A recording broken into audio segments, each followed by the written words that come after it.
IIM UPSC tuitions only in Tirumala IAS institute Chaitanyapuri. Call చేసి ఇప్పుడే join అవ్వండి.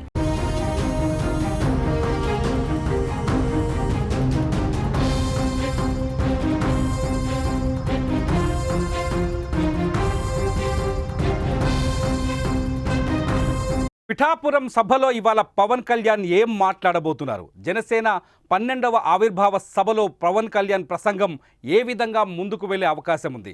దాదాపు 90 నిమిషాల పాటు పవన్ కళ్యాణ్ ఈ సభలో ప్రసంగించే అవకాశం కనిపిస్తుంది.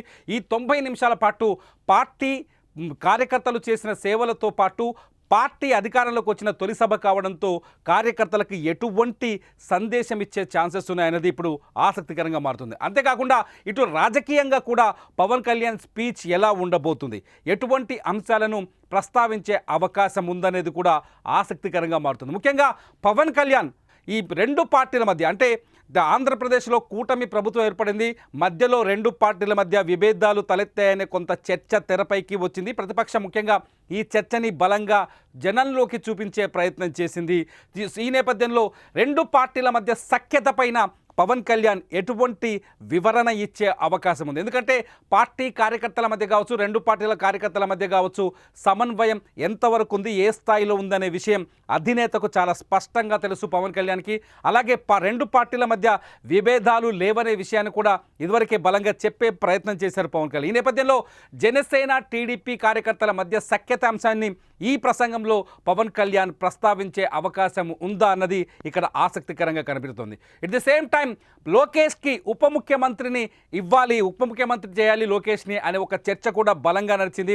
టీడీపీ నేతలతో పాటు టీడీపీలోని అనేక సీనియర్ నాయకులు కూడా లోకేష్కి ఉప ముఖ్యమంత్రి పదవిని ఇవ్వాలి, లోకేష్ని ఉన్నత స్థానంలో ప్రభుత్వంలో కూర్చోబెట్టాలనే డిమాండ్ని పార్టీ అధినేత చంద్రబాబు నాయుడు దృష్టికి తీసుకొచ్చారు.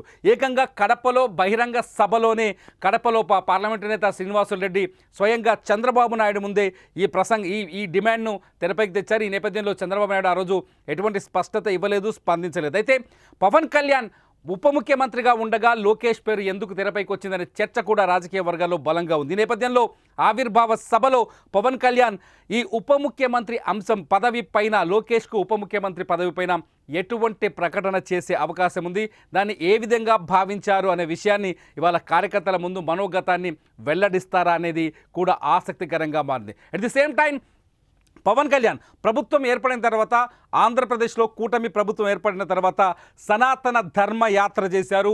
దక్షిణాది రాష్ట్రాల్లో ఆయన సనాతన యాత్ర చేపట్టారు. దక్షిణాది రాష్ట్రాల్లోని అనేక దేవాలయాల్ని సందర్శించారు. సనాతన ధర్మాన్ని ప్రచారం చేసే ప్రయత్నం చేశారు. ప్రత్యేకంగా ఒక దీక్ష తీసుకొని సనాతన ధర్మ యాత్రను కొనసాగించారు. పవన్ కళ్యాణ్ ఎందుకు సనాతన ధర్మ యాత్ర కొనసాగించారనే చర్చ కూడా అప్పట్లో రాజకీయంగా అనేక మలుపులు తిరిగింది. పవన్ కళ్యాణ్ పైన కేంద్రంలో బీజేపీ ఈ పవన్ కళ్యాణ్ చేత ఈ సనాతన ధర్మ యాత్ర చేయించిందనే చర్చ కూడా జరిగింది. అంతేకాదు దక్షిణ భారతదేశంలో బీజేపీ బలపడటానికి పవన్ కళ్యాణ్ని యూజ్ చేసుకోబోతుంది, పవన్ కళ్యాణ్కి బీజేపీ నుంచి కీలకమైన బాధ్యతల్ని అప్పజెప్పారనే చర్చ కూడా జరిగింది.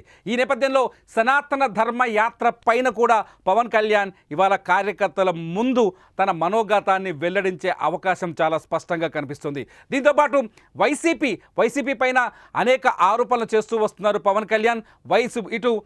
వైసీపీ కూడా పవన్ కళ్యాణ్ టార్గెట్గా తాజాగా కొన్ని విమర్శలు చేస్తుంది. ఈ విమర్శలన్నింటికి కూడా ఇవాళ పవన్ కళ్యాణ్ ఎటువంటి సమాధానం చెప్తారన్నది కూడా ఆసక్తికరంగా మారుతుంది.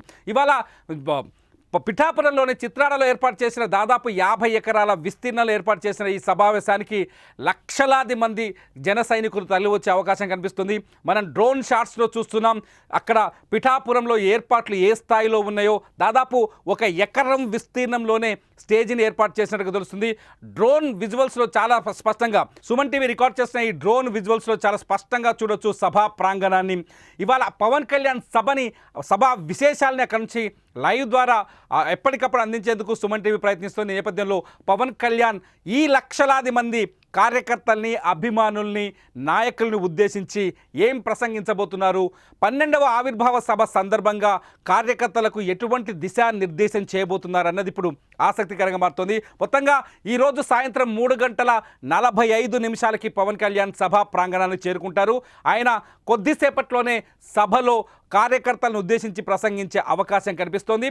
పవన్ కళ్యాణ్ ప్రసంగం దాదాపు 90 నిమిషాల పాటు కొనసాగుతుందనే సమాచారం ఉంది. మొత్తంగా వేలాది మంది, లక్షలాది మంది కార్యకర్తల మధ్య పవన్ కళ్యాణ్ ఈ హోలీ పండుగ రోజు జరుపుకుంటున్న ఈ వేడుకలో పవన్ కళ్యాణ్ స్పీచ్ వినేందుకు ఆసక్తికరంగా ఎదురు చూస్తున్నారు. అక్కడికి వచ్చిన కార్యకర్తలు, ప్రజలు ఇప్పటికే చాలామంది చేరుకున్నారు సభా ప్రాంగణానికి. మరికొద్ది సేపట్లో సభా ప్రాంగణం పూర్తిగా నిండిపోయే అవకాశం కనిపిస్తుంది. పోలీసులు ఇప్పటికే దీనిపైన పూర్తి నిఘాను ఏర్పాటు చేశారు. దాదాపు 1700 మంది పోలీసులు ఈ సభా కార్యక్రమానికి సెక్యూరిటీగా ఉన్నారు. ప్రత్యేక కంట్రోల్ రూమ్ని ఏర్పాటు చేశారు. ట్రాఫిక్ రూట్స్ని సపరేట్గా ఏర్పాటు చేశారు. మొత్తంగా సభని సజావుగా ఎటువంటి ఇబ్బంది లేకుండా నిర్వహించేందుకు ఏర్పాటు చేస్తారు. మొత్తంగా అందరి ఫోకస్ మాత్రం పవన్ కళ్యాణ్ స్పీచ్ పైనే ఉంది. చూద్దాం మీరేమనుకుంటున్నారు. పవన్ కళ్యాణ్ ఎటువంటి మాటలు మాట్లాడే అవకాశం ఉంది? ఏ సబ్జెక్ట్ అని ఈ 90 నిమిషాల ప్రసంగంలో పవన్ కళ్యాణ్ ప్రస్తావించే అవకాశం ఉందని మీరేమనుకుంటున్నారో ఈ వీడియో కింద మీరు తప్పకుండా కామెంట్ చేయండి. చూస్తూనే ఉండండి సుమన్ టీవీ.